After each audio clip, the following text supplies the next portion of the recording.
1,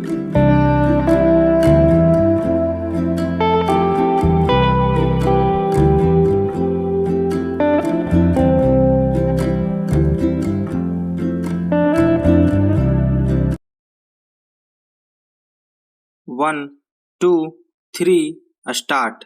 मध्य प्रदेश, राजस्थान, तेलंगाना, छत्तीसगढ़ और मिजोरम में विधानसभा चुनावों की घोषणा के साथ ही देश एक लंबे चुनावी मौसम में प्रवेश कर गया है, क्योंकि ये पांचों सूबे पूरब, पश्चिम, दक्षिण व मध्य भारत में स्थित है और इनकी सारी रणनीतियां उत्तर भारत स्थित दिल्ली से तय हो रही है।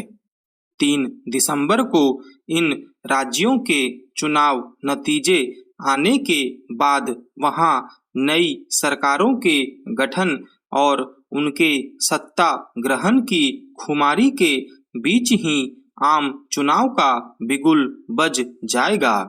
यानी आगामी जून तक देश राजनीतिक गहमागहमी के हवाले हो चुका है।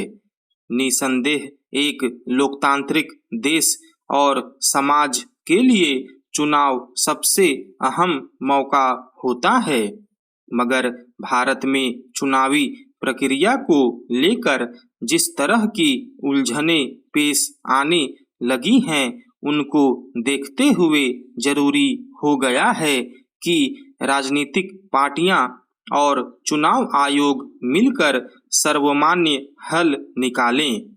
आचार संहिता की शुचिता की रक्षा चुनावों की निष्पक्षता के लिए बेहद जरूरी है, तो वहीं विकास कार्यों की रफ्तार के साथ भी किसी किस्म का समझौता नहीं किया जा सकता।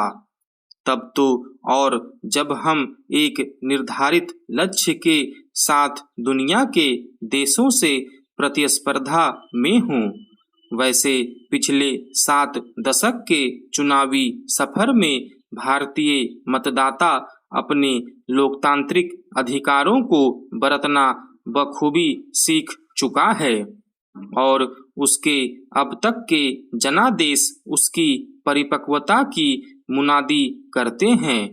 बहरहाल 5 राज्यों के ये विधानसभा चुनाव इसलिए भी अहम हैं कि इनको अगले आम चुनाव की पूर्व पीठिका के तौर पर देखा जा रहा है।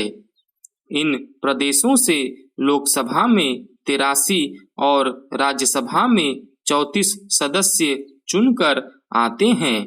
ऐसे में कोई भी राजनीतिक खेमा इन चुनावों को हल्के में नहीं ले सकता।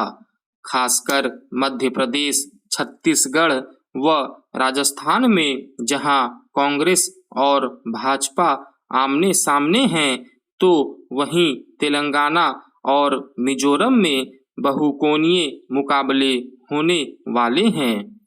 ऐसे कई उदाहरण हैं जब मतदाताओं ने 2 विपरीत वैचारिक ध्रुवों पर बैठे राजनीतिक दलों या गठबंधनों को राज्य व केंद्र की सत्ता की चाबी सौंपी। इसलिए कांग्रेस, भाजपा और तेलंगाना में बीआरएस का बहुत कुछ दांव पर लगा है। कांग्रेस ने जातिगत गणना का दांव चलकर लोकसभा चुनाव का एक अहम मुद्दा सामने रख दिया है। भाजपा को इसके तोड़ के मुद्दे ढूंढने होंगे। भारतीय राजनीति में आधी आबादी को उनका हक देने के लिए हाल ही में संसद ने ऐतिहासिक महिला आरक्षण कानून बनाया है। चूंकि वह अभी बाध्यकारी नहीं बन पाया है, इसलिए ये विधानसभा चुनाव देश की सियासी पार्टियों को एक बड़ा मौका देते हैं कि वे महिला उम्मीदवारों के प्रति संजीदगी का परिचय दें।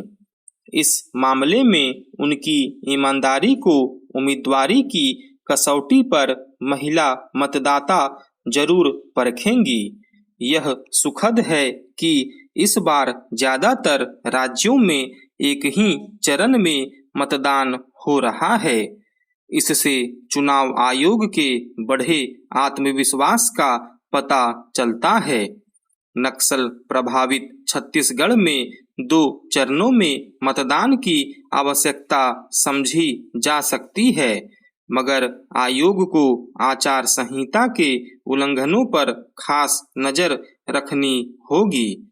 इसमें कोई दो राय नहीं कि लोकतांत्रिक समाज में कोई भी संस्था आलोचनाओं से परे नहीं, मगर हम नहीं भूल सकते कि एक संस्था की साख निंदा की न्यूनतम अवसरों से ही तय होती है।